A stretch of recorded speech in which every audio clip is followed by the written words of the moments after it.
the manifestations of this. Some have called it a birth dearth, demographic winter, where you have fewer and fewer people. One of the ramifications has to do with health care, and you cite Japan's finance minister because nearly a fourth of Japan's population is over 65. That's staggering in itself, 1 out of every 4. He said, and made headlines apparently, according to your column, that the elderly should be permitted to hurry up and die. Isn't that beautiful? Hurry up and die. Called elderly. Doesn't that follow? If you're not creating the image of God and you're this eternally sacred, beautiful creature, Chesterton said we're walking poems. Human beings creating the image of God with these wonderful things. If you don't have that view, all you are is a consumer. You consume food, you create wealth, you don't create wealth. So you know what? You're old. You're kind of getting in the way every year. You're eating so much food. Somebody's got to pay for you. There's not many kids left to get jobs to pay. So you know what? Let's just get you out of the way. He actually said this. Who said that? Who said said that? Hurry up and die. The Japanese finance minister. And you know what was he doing? Well, he was speaking what was in his heart, which is that this is the view. We've got numbers to crunch. It's not looking good. Japanese aren't having so many kids. So the best thing we need to do now is hurry up and die. Get out of the way. Stop costing the state all this money. That's what you're hearing from people who are dealing with your numbers of it. You said that you also wrote your last paragraph / couple sentences in this column is that the U.S. fertility rate is now below replacement level. Well, we're right at that point, right? It's kind of like with the pennies that cost more to produce than they're actually worth. If it costs 1.7 cents to mint a penny, we're starting to get into some real trouble. If we're at a point where every family, which consists of one mother and one father, is producing less than 2, let's say we're producing 1.9 kids on an average, well, guess what? We're headed in the wrong direction. That's not good. You know, one of the things you point out here in your column, again, we're talking to Eric Metaxas of the Colson Center, and he has written a column on No Babies, No Future. You can get a link to that at ericmetaxas.com. But you cite the economist Herbert Stein, who said, quote, "If something cannot go on forever, it will stop." Now that's, you know, whether you're talking about debt in this country or you're talking about whether a population can replace itself, this is one of those principles you're talking about that you cannot contradict without the consequences. And so if something cannot go on forever, it will stop. That's right.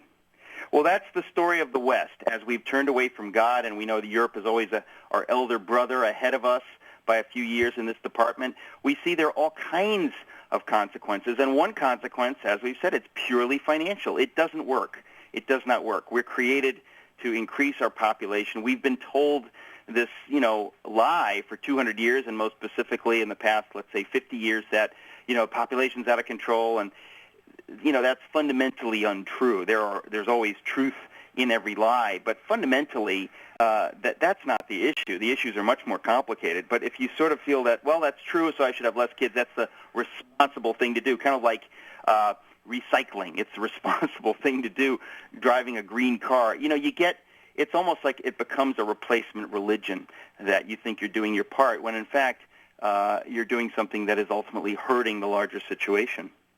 Eric, we've got about 5 minutes left here on the program. I wanted to get your thoughts. I asked our guest earlier in the hour about what's happening this week at the Supreme Court with Proposition 8 being decided and DOMA, Defense of Marriage Act. Yep. In essence, the Supreme Court of the United States will decide whether we redefine marriage in this country as something other than one man and one woman. Yeah. Well, that's something that, number one, again, I'll direct people to my website, ericmetaxas.com, because I spoke at CPAC recently. Now, I'm not big into politics, but I was invited to come to CPAC to address my conservative brethren, and what did I talk about? I talked about religious freedom. None of the cable networks is talking about that, including Fox News. Religious freedom is at the heart of everything, and we get all wrapped up in, same-sex marriage is bad because.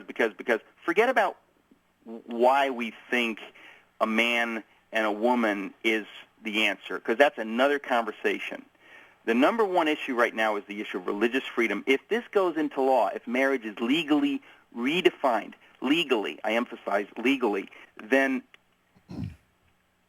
ultimately what does it mean for Christians who don't have that view? We will be somehow persecuted because you have a secular orthodoxy that says the law has determined this, and if you start acting in ways that are against this, not just believing it, but acting. Let's say somebody comes to me and says, hey, I'm going to have a wedding.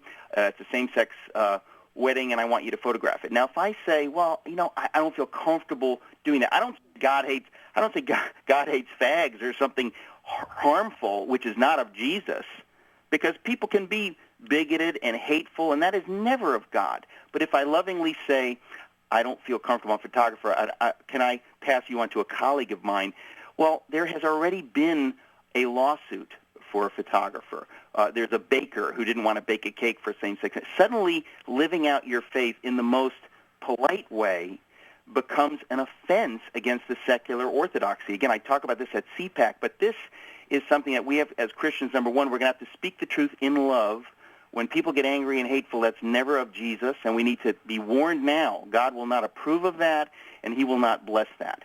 We have to speak the truth in love, and we have to understand that we are morally no better than folks in the same-sex camp. If we think we are, then we're missing the true gospel. The gospel says we are all broken.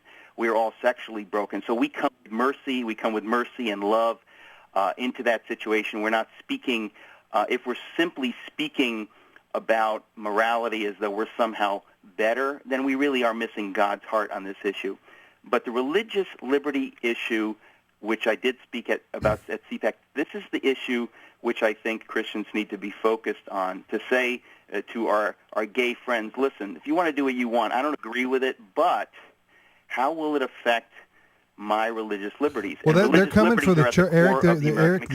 That's exactly right. That's the next logical step. If, in fact, the Supreme Court of the United States redefines marriage and says, no, marriage is now between two men or two women in the same way marriage is between a man and a woman, which, back to reproduction of the human race. That's a whole other issue. Yeah, it's a whole other issue. Two men, can have sexual relations all day, and they're not going to have babies, okay? They're not going to reproduce human beings. Thus, the term unnatural behavior is appropriate. But let's just say, back to what you're saying, what's going to happen, what's likely to happen is if it's legalized, then homosexual marriage I'm talking about, right, then it's going to go in all the textbooks. Yep. It's going to go in all the psychology books. It's going to go in all the legal books. Well, it's going to make Christians, believing Christians, second-class citizens in the United States. We're going to have to keep our mouth shut. Well, that's the point. And if you keep your mouth shut, that's the end of religious freedom. And as I say, that is beginning to happen. And the reason I spoke about it so strongly at CPAC, the whole speech is on my website. It's the text of my speech is on my website. I hope folks will read it, and I hope they will send it to their friends. Why? Because at the heart of the American experiment, and most born-again believers in America don't know this. We need to know this and to educate ourselves on this. The heart of the American experiment, forget about the heart of Christians, I'm talking about America, is religious freedom. And if we do not have this, if Christians begin to lose this, all of our freedoms will begin to erode. That's freedoms for everybody, not just Christians. And if we don't understand how the Founding Fathers set things up in this nation, the ordered liberty, starting with religious liberty, it is over. Eric, and we're so out this of time. Is the battle. Yeah, Eric, what's your website? And the article that you're talking about right now, is that front and center? EricMetaxas.com. That is front and center. It's my CPAC article. I linked to the speech. Folks can rummage around there. There's all kinds of stuff. Thank you so much for letting me go on. These are important issues. Thank you, Eric. We look forward to talking to you again sometime real soon. God bless you. Thanks, Eric. Okay. That's Eric, E-R-I-C, Metaxas is METAXAS.com. Well, Ed and I will be back after the news with another half hour of today's issues on the American Family Radio Network. If you can't get us for the last half hour on the radio, you can get us on the internet at afr.net